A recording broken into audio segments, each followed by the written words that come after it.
다 함께 기도하심으로 7월 4일 새벽 예배를 하나님 앞에 드리겠습니다. 사랑과 은혜가 풍성하신 은혜의 하나님, 지난 밤에도 저희를 지켜주시고 보호하여 주시사 주님 앞에 나오게 하심을 감사드립니다.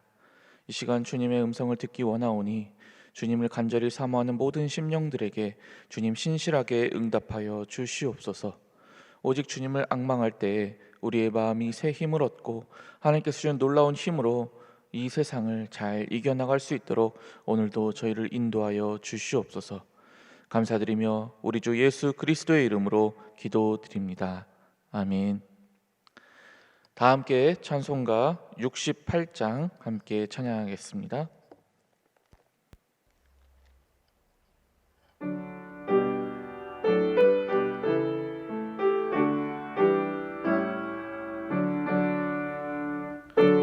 하나님 우리의 창조주시니 내 주님께 귀한 것들입니다. 내 주께만 엎드려 경배드리며 내 주의 이름 높이 찬양하네. 하나님 우리의 대주제시여 큰 풍랑이 일 때도 도우셨네. 죽음에서 우리를 구하셨으니 내 주의 이름 높이 찬양하네. 주 하나님 이름을 함께 높이며 대주제께 영광을 돌리오리. 그 능력이 우리를 지켜주시니 주 하나님을 높이 찬양하네.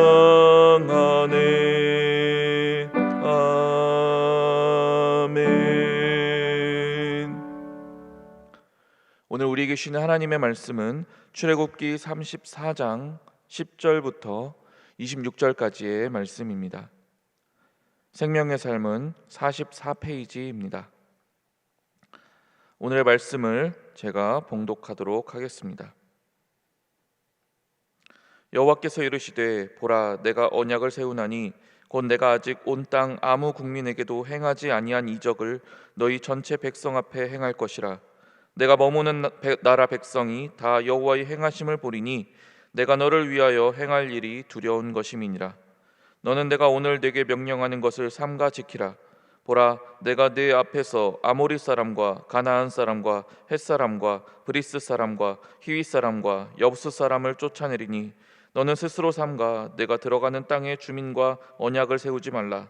그것이 너희에게 올무가 될까 하노라.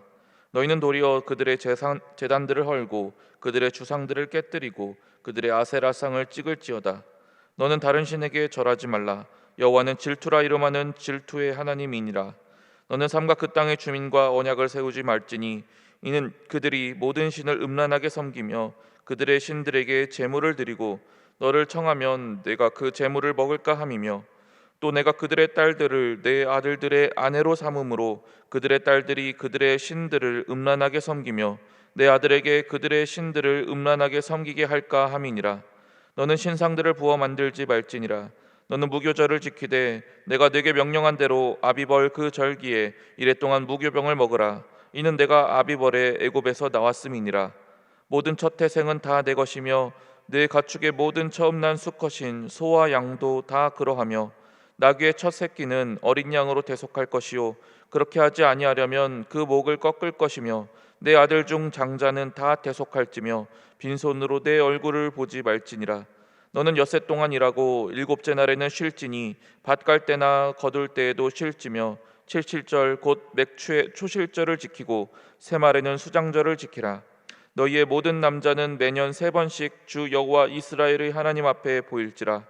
내가 이방 나라들을 내 앞에서 쫓아내고 내 지경을 넓히리니 내가 매년 3번씩 여호와 내 하나님을 뵈려고 올 때에 아무도 내 땅을 탐내지 못하리라.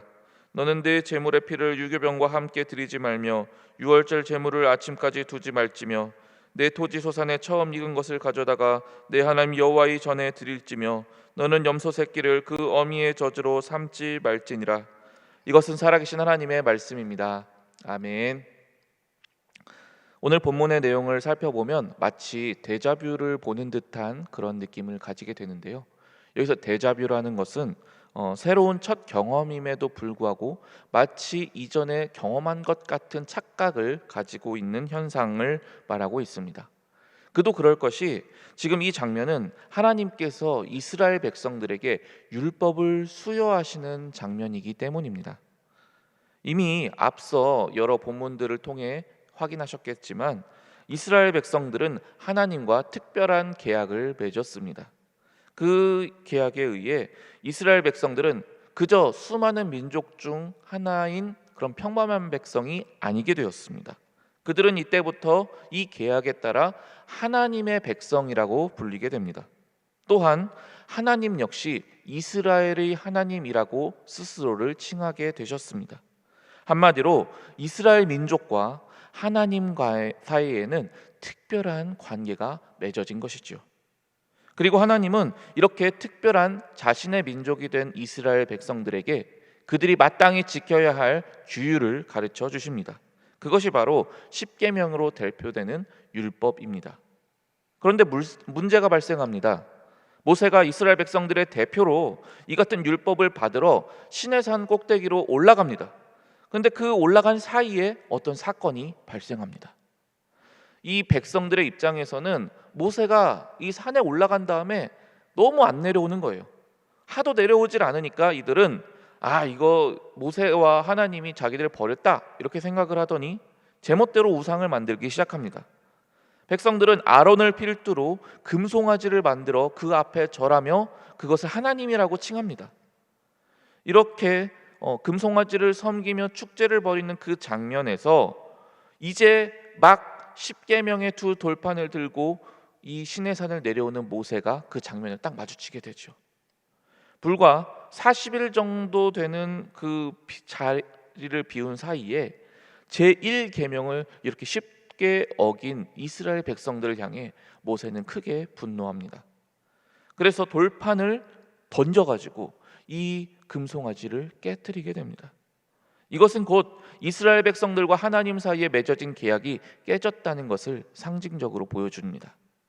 그러나 이 사건 이후 모세의 간청에 의해서 하나님은 다시금 이스라엘 백성들과 새로운 재계약을 맺기로 결심하십니다.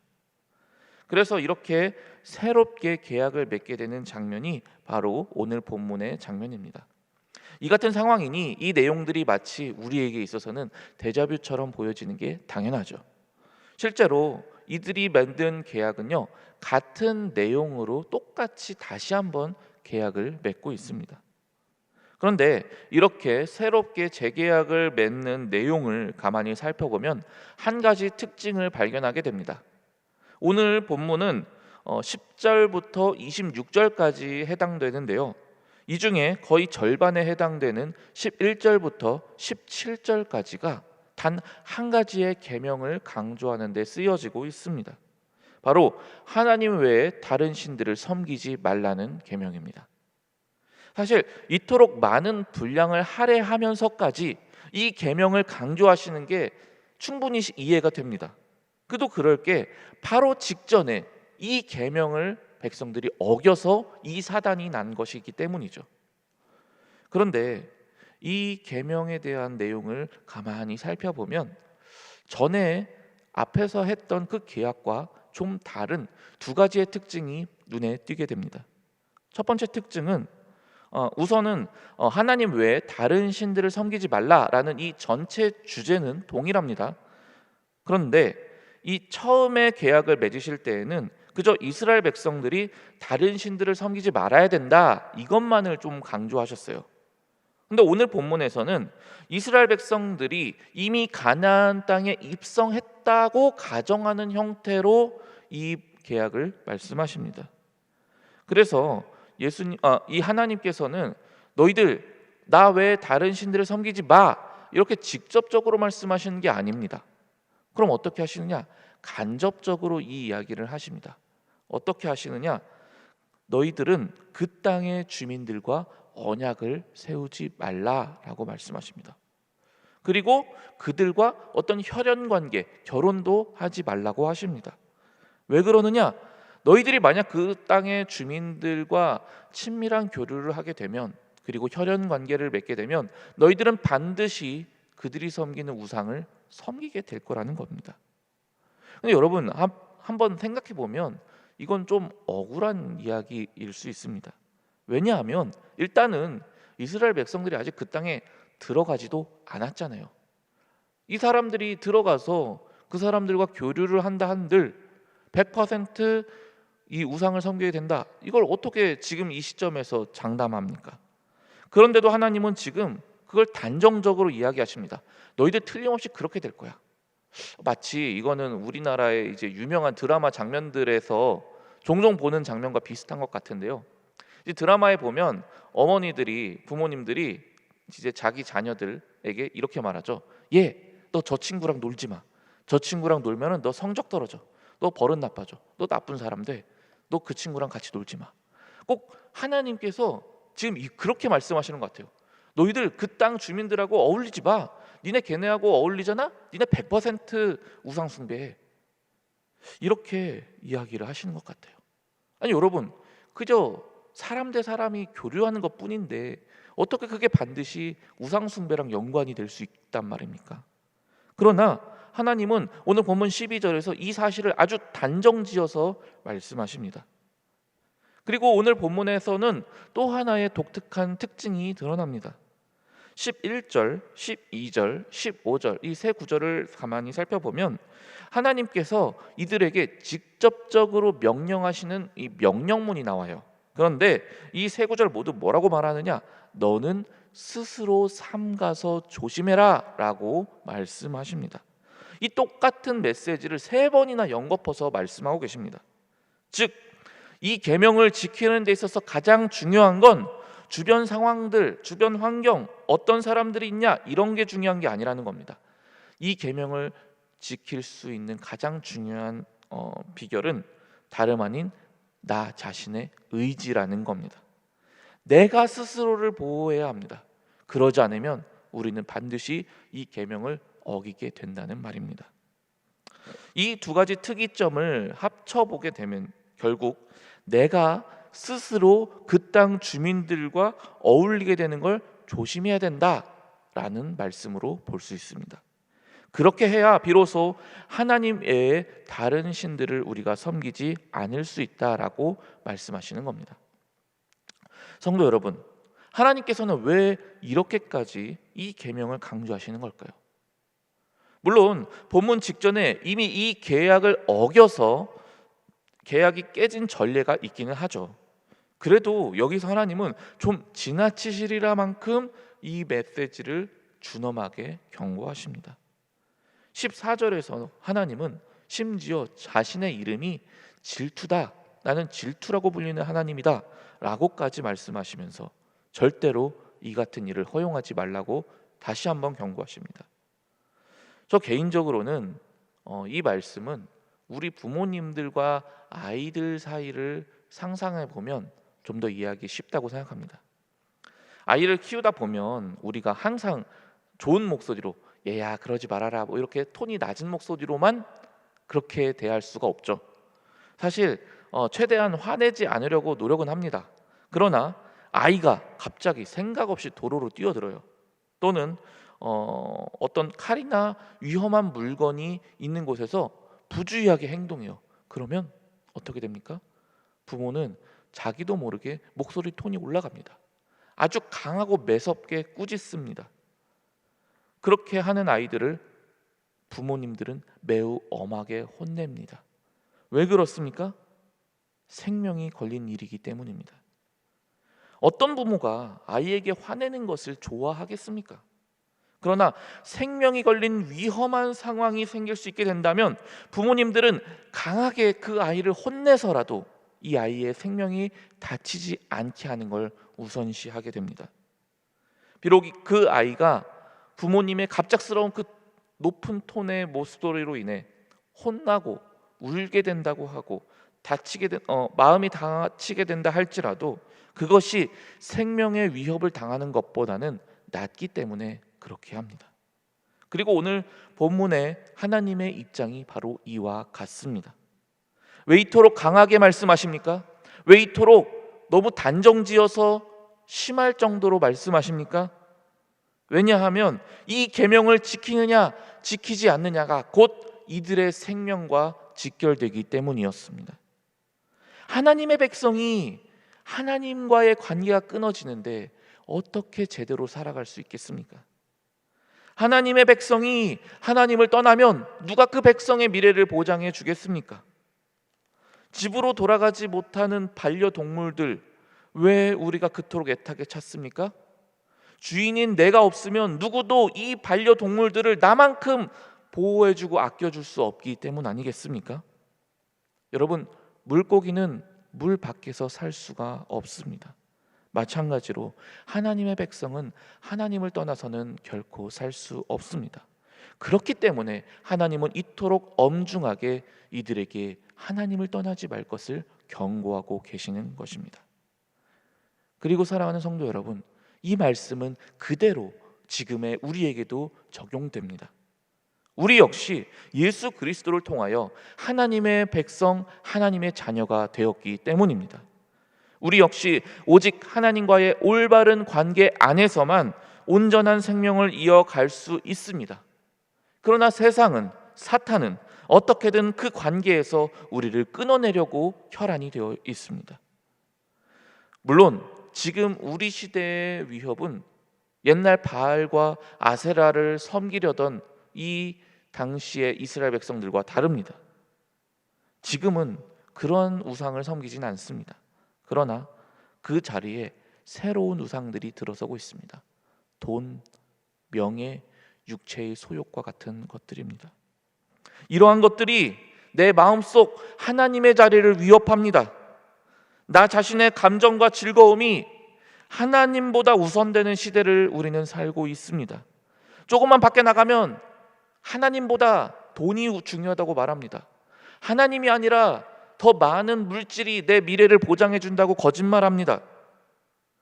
조금만 세상에 나가보면 세상에서 내 감정대로 내 육체의 소욕대로 즐기는 게 교회 다니는 것보다 훨씬 중요하다고 말합니다. 이처럼 우리는 새로운 우상들이 판을 치고 있는 세상에서 살고 있습니다. 마치 이스라엘 백성들이 가나안 땅에 입성하게 될 때 그 땅 원주민들이 그들의 마음대로 우상을 섬겼던 것과 비슷한 그러한 유혹이 오고 있습니다. 그렇다면 우리는 이러한 시대에 어떻게 살아가야 하겠습니까? 우리는 앞서 하나님께서 무려 3번이나 반복해서 하신 그 말씀에 귀 기울여야만 합니다.